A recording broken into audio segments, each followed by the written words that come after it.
Varicose when, এই শব্দবন্ধটির সঙ্গে আমাদের খুব একটা পরিচয় নেই, কিন্তু এই রোগের লক্ষণগুলো আমাদের কাছে খুব একটা অচেনা নয়। অনেকেরই দেখা যায় পায়ে কোনো অংশে শিরাটা ফুলে আছে, অথবা মাকড়সার জালের মতো শিরা উপশিরাগুলো যেন জড়িয়ে পেঁচিয়ে আছে, কিংবা একটা অংশ ফুলে থাকা, আমরা বাইরে থেকেই সেটা বুঝতে পারছি। এরকম লক্ষণ নিশ্চয়ই আপনারা অনেকেই দেখেছেন। কিংবা পায়ে একটা অসম্ভব ব্যথা হচ্ছে, ব্যথার কারণটা বুঝতে পারছেন না, পায়ে শীত টেনে ধরছে, কি কারণ বুঝতে পারছেন না। কারণ হতে পারে ভেরিকোজ ভেন। কি এই অসুখ, কেন হয়, কিভাবে সেরে উঠবেন, কতটা মারাত্মক হতে পারে এই অসুখকে অবহেলা করলে, জানতে আমরা এসেছি ডক্টর সৌরভ চক্রবর্তীর কাছে। উনি ভাস্কুলার সার্জন, এভিস হসপিটালসের। নমস্কার, কেমন আছেন স্যার? ভালো, অল গুড। যে কারণে আজকে আসা সেটা হচ্ছে ভেরিকোজ ভেন সম্পর্কে আমরা একটু বিস্তারিত জানতে চাই। কি এই অসুখ? মূলত আমাদের পায়ে যে শিরা উপশিরাগুলো থাকে সেগুলো বাইরে থেকে দেখা যাওয়ার কথা নয়, কিন্তু যখন দেখা যায় যে শিরাগুলো ফুলে রয়েছে, বাইরে থেকে দেখা যাচ্ছে প্যাঁচালো বা নীলাভ হয়ে রয়েছে, সেটাকেই আমরা এক কথায় ভেরিকোজ ভেন বলি। শিরাটা রক্তপ্রবাহ যখন বিপরীত দিকে চলে আসে তখন রক্তটা পায়ের তলায় জমে থেকে ফুলে যায়, সেটাই ক্লিনিক্যালি ভেরিকোজ ভেন। এরকম একটা উল্টো দিকে চলে আসে রক্ত প্রবাহটা, এরকম একটা ঘটনা ঘটে কেন? ন্যাচারালি তো আমরা জানি রক্ত একটা নির্দিষ্ট দিকে ফ্লো হওয়ার কথা, তো সেটা না হয় এই উল্টো দিকে ফ্লোটা হচ্ছে কেন? শিরাতে মূলত রক্তটা পায়ের তলা থেকে ওপরে কোমর হয়ে আমাদের হৃৎপিণ্ডে যায়, সেখান থেকে রক্ত সঞ্চালন হয়। সমস্যাটা থাকে কি, কোমরের কাছে একটা ভালভ বা দরজা থাকে, সেটা এই একমুখী রক্ত প্রবাহকে নিয়ন্ত্রণ করে। এবার বেশিক্ষণ দাঁড়িয়ে থাকা বা একই পজিশনে অনেকক্ষণ বসে কাজ করা বা কিছুটা বংশগত কারণে, এইসব কারণে সেই ভালভটা বা দরজাটা ঠিকভাবে কাজ করে না, খারাপ হয়ে যায়। তো যখন সেটা কাজ করে না, খারাপ হয়ে যায়, তখন সেই গতিপ্রবাহটা উল্টো দিকে ঘুরে যায়, রক্তটা ওপর উঠে আবার সেই পথে ফেরত চলে আসে, এসে পায়ে জমে থাকে। এই যে জমে থাকা, তার জন্য শিরাটা ফুলে যাচ্ছে, আর সেটাই ভেরিকোজ ভেন তৈরি করছে। এবং তার সমস্ত যে ক্লিনিক্যাল সিমটমগুলো, সেগুলো আস্তে আস্তে সেখান থেকে ডেভেলপ হয়। আচ্ছা, তার মানে এটা একদম এই যে একমুখী ভালভটা থাকে, সেই ভালভের ত্রুটির জন্য এই ঘটনাটা ঘটছে।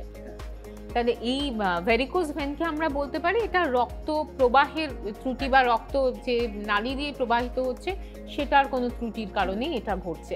তো কেন ঘটছে এটা, যে কারোর কি হতে পারে? হ্যাঁ, এইটাতে রোগের কারণটার মধ্যেই সেটা নিহিত রয়েছে যে আমি যদি বেশিক্ষণ দাঁড়িয়ে থাকি বা দাঁড়িয়ে থাকার মতো কোনো কাজ করি, মূলত প্রথমে ক্লাস টিচার বা ট্রাফিক পুলিশ, ইভেন সার্জেন, যা আমরা অনেকক্ষণ দাঁড়িয়ে আমরা ওটি করছি, প্রলং টাইম স্ট্যান্ড করছি, তো তাদের ক্ষেত্রে ওই ভালভটা অনেক সহজে খারাপ হয়ে যায়, রক্ত অনেক বেশিক্ষণ ধরে জমে থাকে।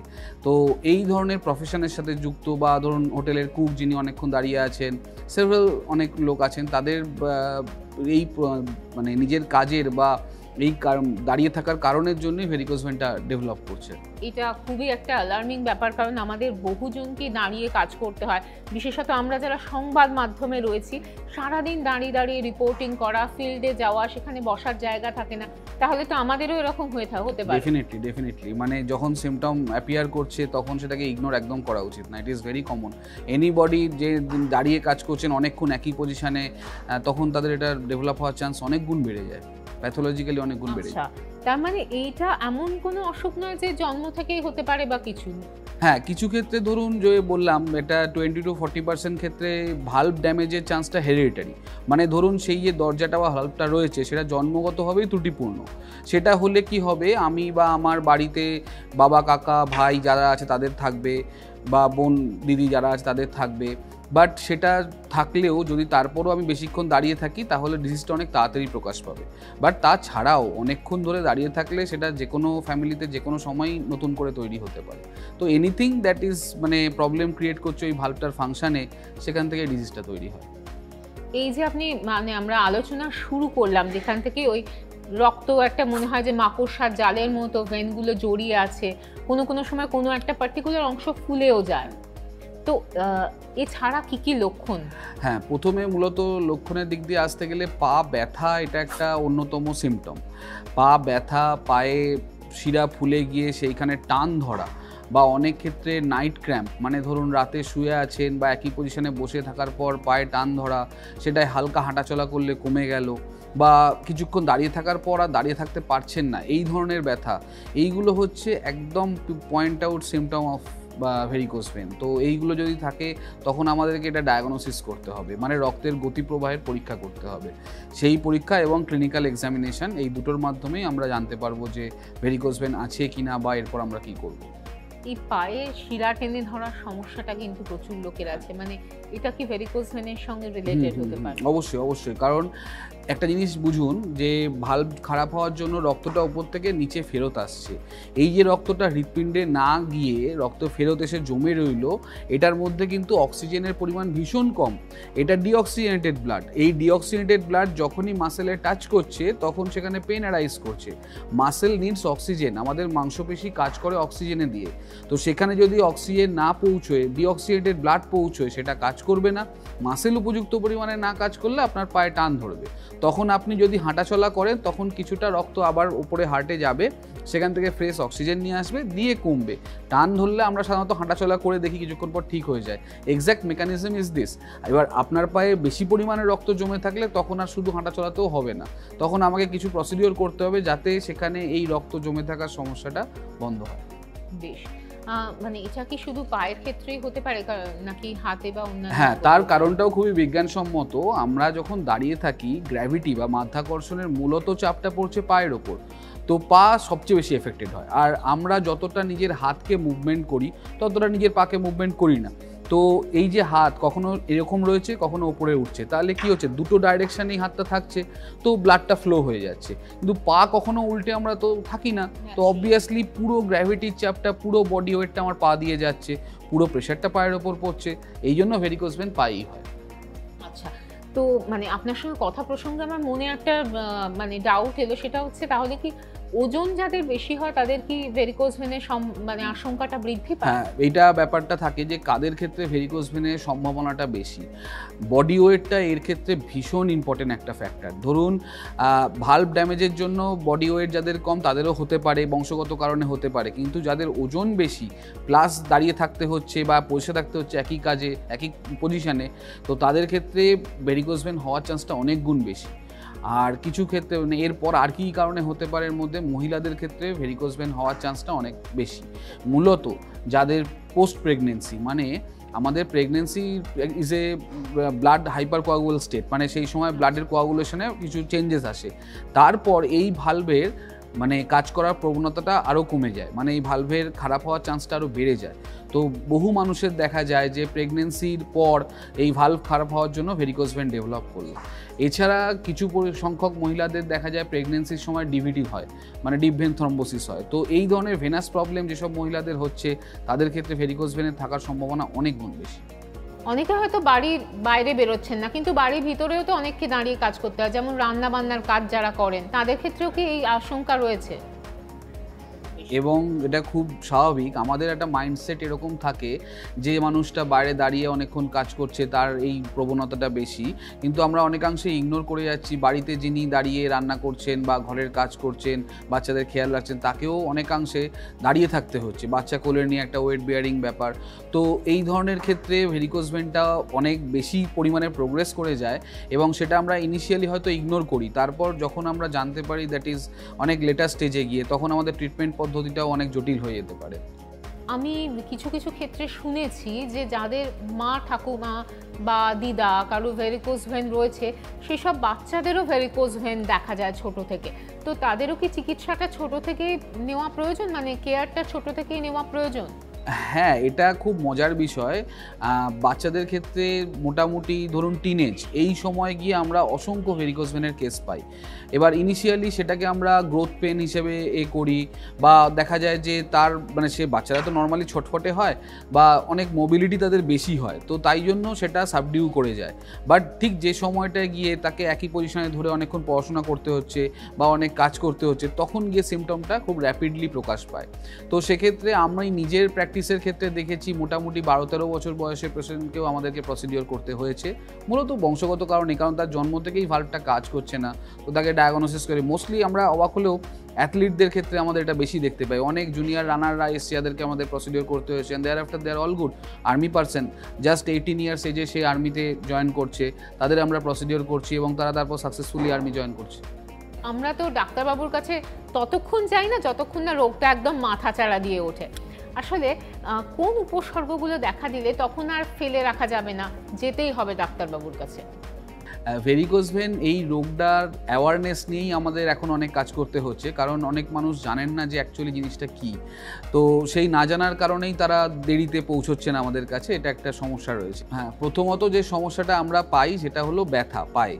পায়ে ব্যথা আমাদের গোড়ালি বা তার ওপরের অংশে, হাঁটুর নিচে, এই ধরনের জায়গাতে পায়ে ক্র্যাম্পিং, পেন বা ব্যথা যেটা অনেকক্ষণ ধরে আমাকে দাঁড়াতে দিচ্ছে না বা দাঁড়ানোর পর মাসেল টান ধরছে, এই ধরনের ব্যথা যদি থাকে তখন আমাদেরকে অবভিয়াসলি ভেরিকোজ ভেনের কথা ভাবতে হবে। আর ব্যথা এই সিমটমটা মূলত মহিলা কেন্দ্রিক। পুরুষদের ভেরিকোজ ভেন থাকলে ব্যথা অনেক দেরিতে আসে, অনেক দেরিতে অ্যাপিয়ার করে। মহিলাদের ভেরিকোজ ভেন থাকলে ব্যথা অনেক আগে আসে এবং সেটাই মূল সিমটম হয়ে আমাদের কাছে দাঁড়ায়। 2 নম্বর যে জিনিসটা আমাদের কাছে আসে সেটা হলো পায়ে কালো ছোপ ছোপ দাগ। পায়ে কালো দাগটা ইনিশিয়ালি আস্তে আস্তে হয়, দেন সাডেন ইনক্রিজ করে। সেই কালো ছোপ দাগটাকে আমরা অনেক সময় ডার্মাটাইটিস ভাবি, তার সাথে ইচিং থাকে, দেন আমরা চামড়ার নানা রকম চিকিৎসা করি, কিন্তু দেখা যায় সে কালো দাগ যাচ্ছে না। ভেরিকোজ ভেন যেহেতু একটা ক্রনিক ইভেন্ট, সেই ক্রনিক গ্র্যাজুয়ালি একটা বাড়তেই থাকছে। তো এই ধরনের দাগ থাকলে আমাকে অবশ্যই ভেরিকোজ ভেনের কথা ভাবতে হবে। আর অনেকের ক্ষেত্রে যাদের ডিজিজটা অলরেডি প্রোগ্রেস করে গেছে তাদের ক্ষেত্রে দেখা যায় আলসার ডেভেলপ করছে। তো সেই ভেনাস আলসারের টিপিক্যাল নেচার হয় কি, প্রথমে একটা কোথাও খোঁচা লাগলো বা আঘাত লাগলো, সেখান থেকে একটা আলসার হলো, মূলত 1-2বার অ্যান্টিবায়োটিক খেলাম, কমে গেল, কমছে, কিন্তু সাডেন একটা টাইমের পর হওয়ার পর সেটা আর সারছে না। তো সেই নন হিলিং আলসার, এই টার্মটা নন হিলিং মানে যে আলসার সারছে না সেটা যদি থাকে, so that is venous ulcer. Definitely তার কারণ ভেনাস ইনসাফিসিয়েন্সি মানেই ভেরিকোজ ভেন। এইটা হচ্ছে মূল ব্যাপার। তো এই 3 ধরনের জিনিস থাকে। এছাড়া কিছু কিছু জিনিস হতে পারে, যেমন পায়ের ভেরিকোজ ভেনে জমা রক্ত থেকে এম্বোলিজম হয়, সেই এম্বোলিজম থেকে শ্বাসকষ্ট, সেটা একটা জীবন সংশয়করী ঘটনা, কিন্তু লাকিলি এটা খুব কম সংখ্যক পেশেন্টের হয়। তো this are the main symptom, যেগুলো থেকে আমাদেরকে জানতে হবে যে আমাদের ভেরিকোজ ভেনের সমস্যা আছে এবং তারপর আমাদেরকে পরামর্শ নিতে হবে। আপনি যন্ত্রণার কথা বললেন, সেটা সতর্ক থাকতে হবে। পায়ে কালো ছোপ, ইচিং, সতর্ক থাকতে হবে। এবং আলসারটা হচ্ছে আলটিমেট স্টেজ, যেখানে আমাদের ডাক্তারবাবুর কাছে যাওয়া ছাড়া কোনো উপায় নেই। উপসর্গগুলোর ব্যাপারে তো আমরা বিস্তারিত জানলাম, এবার জানতে হবে যে ইনভেস্টিগেশনের ব্যাপারে কিভাবে আপনারা রোগ নির্ণয় করছেন। ভেরিকোজ ভেনের ব্যাপারটা মূলত ক্লিনিক্যাল এক্সামিনেশনের উপর ডিপেন্ড করে। মানে আমি যখন কোনো পেশেন্ট পায়ে ব্যথা নিয়ে বা কালো দাগ, কালো ছোপ বা ঘা নিয়ে আসছে, তখন আমাকে ক্লিনিক্যালি এক্সামিনেশন করে দেখাটা ভেরি ইম্পর্টেন্ট। কারণ আমি ভেরিকোজ ভেন বাইরে থেকে দেখতে পেতে পারি, নাও পেতে পারি, না পেলে তার ডায়াগনোসিস কী হবে এটা একটা খুব ইম্পর্টেন্ট ব্যাপার। তো যে পেশেন্টের বাইরে থেকে ভেরিকোজ ভেন দেখতে পাচ্ছি তাকে আমরা ক্লিনিক্যাল টেস্ট করেই বলতে পারি যে হ্যাঁ, আপনার ভেনাস ইনসাফিসিয়েন্সি আছে, রক্ত হার্ট অবধি না পৌঁছে নিচে জমে থাকছে, তো অতএব আপনার ভেরিকোজ ভেনের চিকিৎসা দরকার। কিন্তু 40% ক্ষেত্রে দেখা যায় যে বাইরে থেকে শিরা ফোলা নেই, কালো ছোপ আছে অথবা ঘা আছে বা ব্যথা হচ্ছে, তখন আমাদেরকে ইনভেস্টিগেশনের উপর বেশি জোর দিতে হয়। ইনভেস্টিগেশনটা হচ্ছে duplex scan, ultrasound duplex scan. তো সেটা মূলত আমরা গতিপ্রবাহ, এই রোগটা রক্তের গতিপ্রবাহের রোগ, আমরা সেই এক্সামিনেশনের মাধ্যমে রক্তের গতিপ্রবাহটাকে দেখি। তো রক্তের গতিপ্রবাহ যদি হার্টের দিকে না গিয়ে শিরাতে ফেরত চলে আসে, তখন সেটা আমরা কালার ডপলারে ক্লিয়ারলি বুঝতে পাই, আর সেটা থেকেই সিগনিফাই হয় যে আপনার ভেরিকোজ ভেন আছে। তো এক্ষেত্রে আমার 2টো জিনিস বলার আছে। এক, যে ডপলার স্ক্যান আমি যখন কোনো পেশেন্টকে করতে দিই, নন ভাস্কুলার ইনস্টিটিউটগুলোতে বা নর্মাল আমাদের চারপাশের ইনস্টিটিউটগুলোতে শুয়ে ডপলার করার প্রবণতাটাই বেশি। তো তাতে সমস্যা কি হয়, আমি যে কথাটা বারবার বলছি যে ভেরিকোজ ভেন সমস্যাটা হয় মাধ্যাকর্ষণের জন্য, যে রক্তটা ফেরত আসছে। যখন গ্র্যাভিটি বা মাধ্যাকর্ষণ থাকছে তখনই রক্ত ফেরত আসবে, যখন শুয়ে থাকছে পেশেন্ট তখন গ্র্যাভিটি বা মাধ্যাকর্ষণ কাজ করছে না। তো আমি আমার পেশেন্টদেরকে পুরো উল্লেখ করে দিই যে আপনাকে দাঁড়িয়ে থাকা অবস্থাতেই ডপলার করতে হবে। প্রবাহটা আমি এক্স্যাক্টলি বুঝতে পারবো যে আপনার শিরা রক্তটা হার্ট অবধি পৌঁছতে পারছে না, রক্ত ফেরত আসছে। তো সেক্ষেত্রে দাঁড়িয়ে থাকা অবস্থায় ডপলারটা অবশ্যই আবশ্যক। আর আরেকটা জিনিস যেটা আমি নিজের প্র্যাকটিসের ক্ষেত্রে করি, আমি নিজে একবার প্রসিডিওরের আগে স্ক্যান করে দেখি যে আপনার মানে আমার সমস্যাটা কতটা, কোন জায়গায় গিয়ে প্রবলেমটা হচ্ছে, বা আমাকে প্রসিডিওরের সময় কি করতে হবে। তো সেই জিনিসটা হলে চিকিৎসাটা আরও টু দ্য পয়েন্ট হয়, মানে আমি ম্যাক্সিমাম কিওর অবধি যেতে পারি।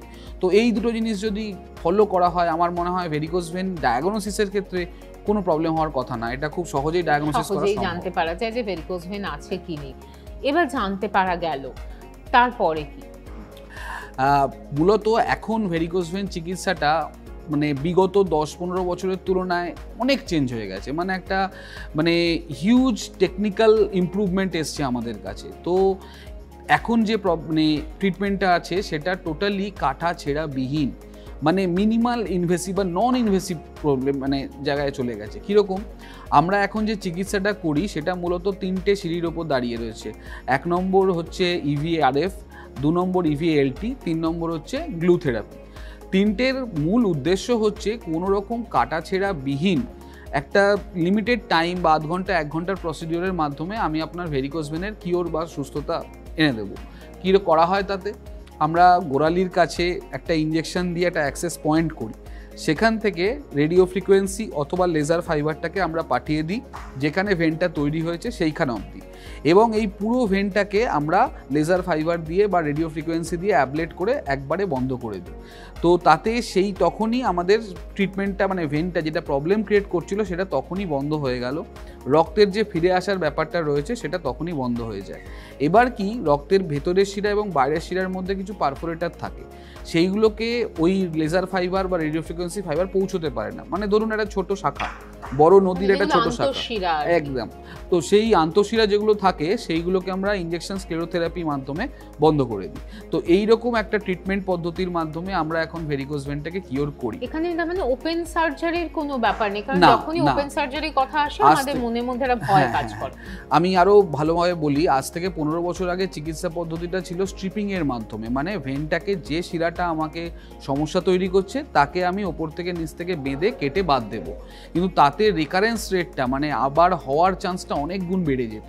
কেন, পুরো শিরাটাকে আমি যতই টান দিই একবারে পুরো শিরাটা বেরোতো না, অথবা তার যে উপশিরাগুলো রয়েছে সেগুলো থেকে যেত, সেইগুলো থেকেই পরবর্তীকালে ভেরিকোজ ভেন হতো। আমরা একটা অ্যাভারেজ স্টাডি করে দেখেছি যে প্রায় 40% ক্ষেত্রে স্ট্রিপিং হওয়ার পর রেকারেন্স হয়, হোয়ারাজ আমাদের মানে ভেরিকোজ ভেনের নতুন যে new age therapy EVRF EVLT 90%-এর উপর সাকসেস রেট, তাতে কোনো রকমভাবে রেকারেন্স হয় না বা আমাদের ফলো আপ পদ্ধতিগুলোর জন্য। তো মূলত চিকিৎসার সেখানে মানে ওই যে অনেক দিন ভর্তি থাকা, এতটা কাটাছেঁড়া, সেলাই, সেই যে সমস্যাগুলো ছিল সেগুলো কোনোটাই থাকে না। আমাদের কাছে পেশেন্টরা আসে সকালবেলা, আমরা তাকে দুপুরের মধ্যে প্রসিডিওর করলে বিকেলবেলার মধ্যে সে নিজে পায়ে হেঁটে বাড়ি যায়। তো মানে হাঁটা চলার কোনো রেস্ট্রিকশন না, কোনো রকম কোনো রেস্ট্রিকশন থাকছে না। উইদিন মানে আফটার প্রসিডিওর উইদিন আওয়ার্স উনি নিজে পায়ে হেঁটে বাড়ি যাবেন, নিজে পায়ে হেঁটে ওয়াশরুম যাবেন, এভরিথিং ই ক্যান ডু। প্রসিডিওরের যন্ত্রণাটা না, এটা আমরা তো লোকাল অ্যানাস্থেসিয়ায় করি, তো কোনোভাবেই মানে সেখানে যন্ত্রণার কোনো ব্যাপার নেই।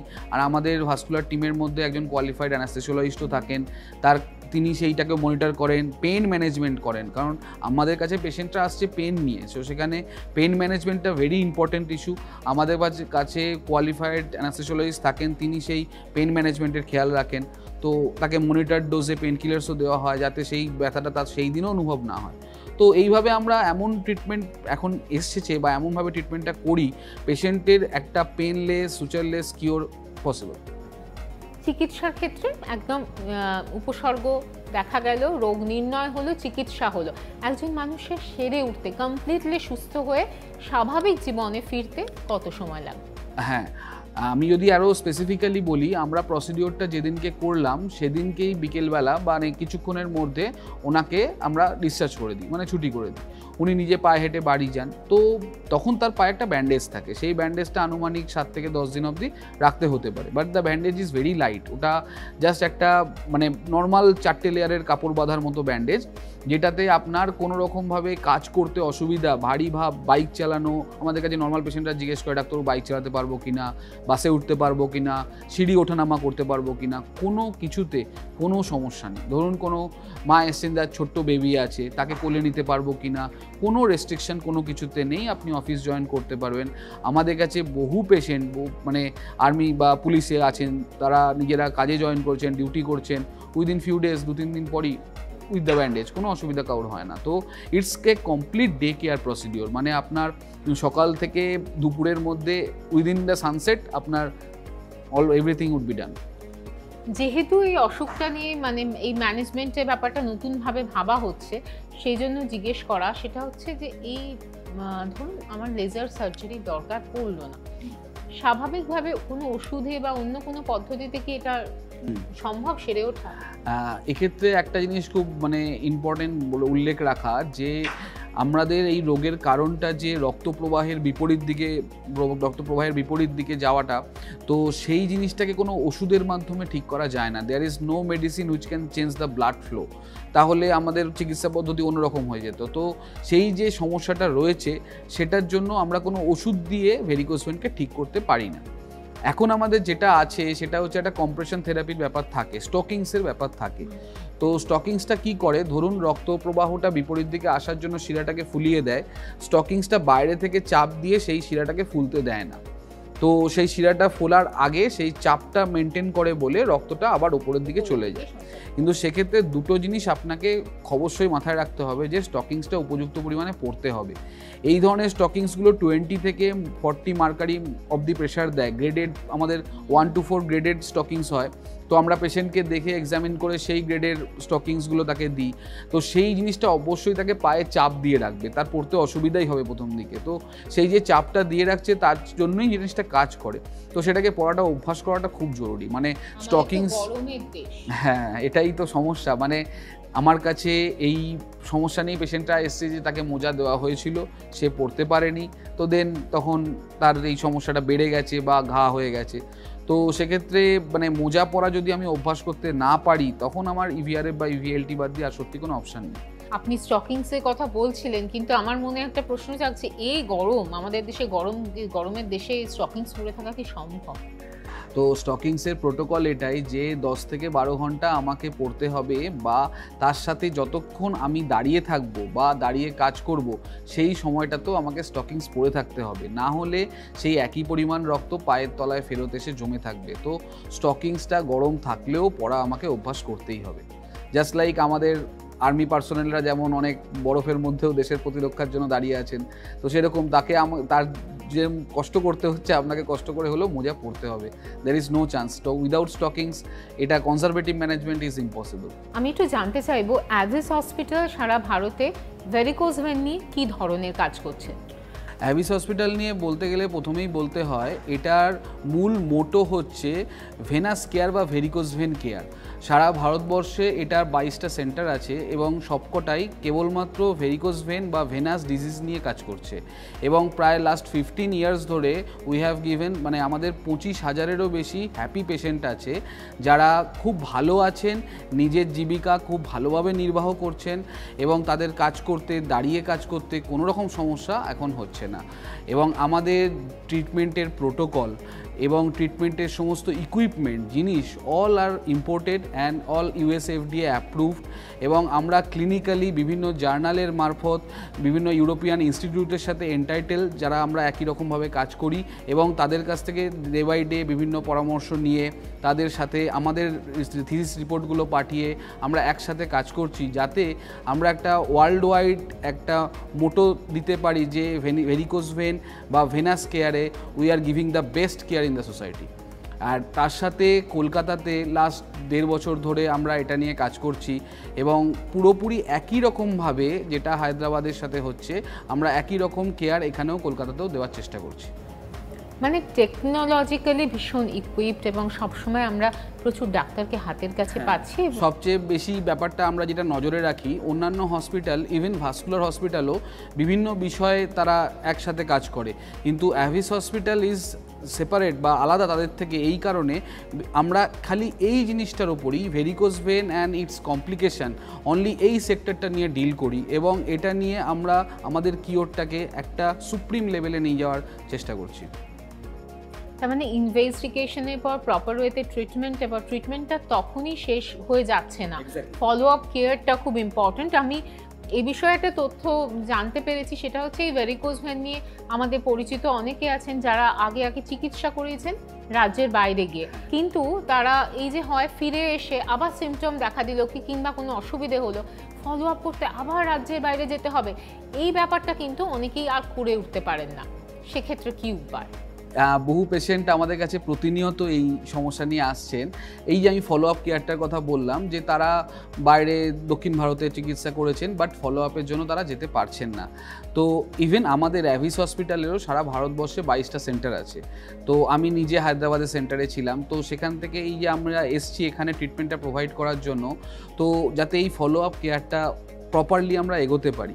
এবং আমি সত্যি সবাইকে এটাই জানাতে চাই যে আপনার ভেরিকোজ ভেনের চিকিৎসা যদি আগে অন্য জায়গাতে হয়ে থাকে এবং তারপর আপনার কোনো রকম সমস্যা হচ্ছে, আমরা অবশ্যই তার খেয়াল রাখবো।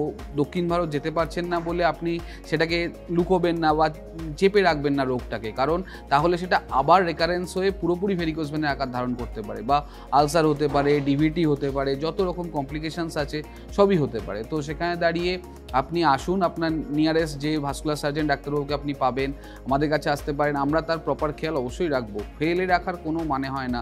Varicose vein care needs follow up, varicose ভেনের চিকিৎসার ফলো আপ অবশ্যই দরকার, তো সেটা আপনাকে করতেই হবে। তার মানে এখন ভেরিকোজ ভেন নিয়ে কোনো সমস্যা অকার করলে আমাকে ছুটি নিয়ে, বন্ধু বান্ধব নিয়ে বা আত্মীয় নিয়ে দক্ষিণ ভারতে যেতে হবে, সময় নিয়ে, এইটার প্রয়োজন হবে না। আমরা শহরের মধ্যে পুরো চিকিৎসাটা পাবো 100%। আচ্ছা, তো এই যে কোনো চিকিৎসার সঙ্গে একটা খরচ রিলেট থাকে এবং আমাদের অনেকেরই মেডিকেল ইন্স্যুরেন্স থাকে, তো মেডিকেল ইন্স্যুরেন্স কি এটা কভার করে? আমাদের অ্যাভিস হসপিটালে সমস্ত রকম ইন্স্যুরেন্স যেগুলো আমাদের কর্পোরেট বা দৈনন্দিন মানুষ ব্যবহার করে সেগুলোতে সবই কভারেজ হচ্ছে। আমাদের এর জন্য পেশেন্ট কাউন্সিলর এবং এন্টায়ার টিম রয়েছে। কোনো পেশেন্টকে কোনো প্রবলেমে পড়তে হবে না, যে তার বাড়িতে আমাদের ভেরিকোজ ভেন নিয়ে অনেক বয়স্ক মানুষ আসেন যাদের মানে ছেলেমেয়েরা এখানে থাকে না, তারা ছুটোছুটি করতে পারবেন না, তো তাদের জন্য আমাদের পুরো এন্টায়ার টিম আছে তাকে পার্সোনালি হেল্প করার জন্য, যাতে তার এই ধরনের সমস্যা কিছু না হয়। তো এই রেসপন্সিবিলিটিটা অবশ্যই অ্যাভিস হসপিটাল নেয়। নর্মাল জনসংখ্যার প্রায় 40% মানুষের ভেরিকোজ ভেন হওয়ার সম্ভাবনা আছে। তার কারণ আমাদের জীবিকা বা জন্মগত কোনো সমস্যা, এই ধরনের ক্ষেত্রে যদি আমরা সব কিছু মিলিয়ে দেখি, শতকরা প্রায় 40% লোকের ভেরিকোজ ভেন থাকতে পারে। অতএব সেই সম্ভাবনাকে খতিয়ে দেখার জন্য আমাদেরকে সিমটমগুলো লুকিয়ে রাখলে চলবে না, অবশ্যই কোনো বিশেষজ্ঞের পরামর্শ নিতে হবে। আচ্ছা, তো আমি সবার শেষে জানতে চাইবো যে আমরা তো অনেক আলোচনা করছি এবং কেস স্টাডি আমরা পাই, আপনারা কি ধরনের ক্রিটিক্যাল কেসেস পেয়েছেন? এই ক্রিটিক্যাল কেসেস বলতে খুব মজারভাবে বলতে হয় যে ভেরিকোজ ভেনের কিছু টিপিক্যাল কমপ্লিকেশনস আছে, আর খুব অল্প দিনেই কলকাতাতে আমরা সেই কমপ্লিকেশনসগুলো নিয়ে মেনলি ডিল করেছি, কারণ এখানে সেই চিকিৎসাটা সেইভাবে ট্রিটমেন্ট না হওয়ার জন্য প্রচুর পেশেন্ট কমপ্লিকেটেড অবস্থাতেই ছিল এবং তারা প্রথমে আমাদের কাছে এসছেন। এগুলো নিয়ে আমরা অলরেডি অল্প কিছু দিনেই অনেক কাজ করেছি। যেমন একটা উদাহরণ আমি দিই, একজন পেশেন্টের গ্রসারি শপ ছিল, তো তার পা ফেটে, ভেরিকোজ ভেন ফেটে রক্ত বেরোতো এবং প্রথম দু একবার বেরোনোর পর সেটা থেমে যাচ্ছিল। দেন একদিন সাডেনলি এমন হয় যে ভেন ফাটার পর সেই রক্তটার মানে থামছে না, মানে শাকের রক্ত বন্ধ করা যাচ্ছে না। দেন ও আমাদের মানে পেশেন্ট একে ফোন করেন, দিয়ে অ্যাপয়েন্টমেন্ট নেয়। তো তখন আমি দেখে সেটাকে প্রথম কম্প্রেশন দিয়ে নানা রকম কেয়ার করে সেটাকে থামানোর চেষ্টা করি। অ্যান্ড দেন তারপর তাকে বলা হয় যে তার এই সমস্যাটা রয়েছে, তাকে প্রপারলি স্ক্যান করে দেখা হয়, দিয়ে তার চিকিৎসা না করার অন্যতম কারণ ছিল বাজেট, অবশ্যই, কারণ সে একটা গ্রসারি শপের চালায়। কিন্তু সেটাকে আমরা যতটা ম্যানেজেবল জায়গায় দাঁড়িয়ে তার মতো করে আমরা ট্রিটমেন্টটা প্রপারলি ইভিআরএফ করে তাকে সুস্থ করেছি এবং তার কোনো রকম ব্লিডিং এখন হয় না, কোনো রকম আলসার ডেভেলপ করেনি। সে এখন নিজের কাজ, আজকে আমাদের ভেরিকোজ ভেনের ট্রিটমেন্টের এটাই প্রোটোকল যে আমার যদি দাঁড়িয়ে থাকাই কাজ হয় সেটা যাতে আমি ঠিকভাবে করতে পারি, তো সেই জিনিসটা সে নিজে করতে পারছে। He is very satisfied. তো এরকম আরও হয়েছে এবং সবচেয়ে বড় কথা আলসার, মানে অনেক ক্রনিক আলসার হয়েছে। এমন পেশেন্ট আছে যার আলসার হওয়ার পর স্কিন গ্রাফটিং হয়েছে, বাট ভেরিকোজ ভেনের ট্রিটমেন্টটা হয়নি। তার ফলো আপ এটাই হয়েছে যে স্কিন গ্রাফটিং ফেলিওর হয়ে গেছে, আলসারের ওপরে সে স্কিন গ্রাফট নষ্ট হয়ে গেছে। তো তখন তাকে সে যখন সেই সমস্যা নিয়ে আসে তখন আমরা বলি যে it can be varicose when, because সেটা আছে বলে সেই আলসারটা আবার হয়েছে, স্কিন গ্রাফটিং ফেলিওর হয়। তো তখন থেকে স্ক্যান করে কনফার্ম হওয়ার পর আমরা ইভিআরএফ করি এবং তারপর উইথ 4 লেয়ার কম্প্রেশন থেরাপি তার ভেরিকোজ ভেন ঠিক হয়ে গেছে, মানে আলসারও ঠিক হয়ে গেছে। সো এই ভালো রেজাল্টগুলো আমরা খুব অল্প কিছু দিনেই এখানে পেয়েছি। তো সেই দিক দিয়ে আমরা খুবই আশাবাদী যে আমরা আরও ভালো কাজ করতে পারবো ফিউচারে। তাহলে যার ধরুন দাঁড়িয়েই কাজ, আমার সংবাদ মাধ্যমে কাজ করতে হবে, আমাকে দাঁড়িয়ে কাজ করতে হবে, যিনি ট্রাফিক পুলিশ তিনি তো কাল অন্য একটি চাকরি পাবেন না, তাহলে ভেরিকোজ ভেনের চিকিৎসা করে কি তিনি সেই চাকরিতে ফিরতে পারবেন? অবশ্যই অবশ্যই 100%। আমি বলছিলাম যেটা, যে আমাদের ট্রিটমেন্টের প্রোটোকলে এটাই থাকে যে তার ডেইলি লাইফে যেন কোনোভাবে হ্যাম্পার না হয়। শুধুমাত্র যে আলসার আছে বা পা দিয়ে রক্ত বেরিয়েছে বলে আমি দাঁড়াতে পারছি না সেটা নয়। আজকে ধরুন আপনার পায়ে একটা ব্যথা হয় যেটা আপনাকে কাজে কনসেন্ট্রেট করতে দিচ্ছে না, তো তখন আমাদের একটা কথা আছে মেডিকেলে যে ডিজিজ ফ্রি লাইফ ইন্ডেক্স। তো disease free life index is very important in this new age life. কারণ আপনি যদি নিজের কাজে কনসেন্ট্রেট না করতে পারেন তাহলে আপনি ভালোভাবে কাজটা করতে পারবেন না, আপনার ডেইলি লাইফে সেটা ভীষণভাবে এফেক্ট করবে। তো সেই ডিজিজ ফ্রি লাইফ ইন্ডেক্সটা যদি আমি মেনটেন করতে পারি, তার জন্য আমরা সেইটাকে ইভিআরএফ থেরাপি দিয়ে মানে আমরা সেটাকে সেই পথে নিয়ে যাই, কারণ যাতে আমি ইভেন আমার নিজের কাজ ঠিকভাবে করি, মানসিক সঙ্গতি রেখে বা ফুল কনসেন্ট্রেশনে নিজের কাজ করতে পারি, যে পায়ের ব্যথার দিকে আমার নজরটা যাতে না যায়, পায়ের ঘা বা কোনো রকম ইচিংয়ের দিকে আমার নজরটা না যায়, পায়ে কালো দাগের দিকে আমার নজরটা না যায়, সেই জিনিসগুলো আমরা দেখে সেইভাবেই ট্রিটমেন্টটাকে এখন উন্নতি করেছি আর কি। ট্রিটমেন্টের পর কি কালো দাগগুলো চলে যাবে? মোটামুটি 90 to 120 ডেজের মধ্যে কালো দাগ চলে যায় পুরোপুরি, এবং ওই আলসারটা সারতে যেরকম সময় লাগে ঠিক সেইভাবে কালো দাগ অবশ্যই চলে যায়, আপনার নর্মাল পায়ের মতনই আপনাকে দেখতে হয়ে যাবে। ভেরিকোজ ভেন সম্পর্কে তো আমরা অনেক কিছুই জানলাম ডাক্তারবাবুর কাছ থেকে, কিন্তু সব থেকে শেষে বলি যেটা মনে রাখতে হবে সেটা হচ্ছে প্রাথমিক লক্ষণগুলো দেখলেই চিকিৎসা করাতে হবে।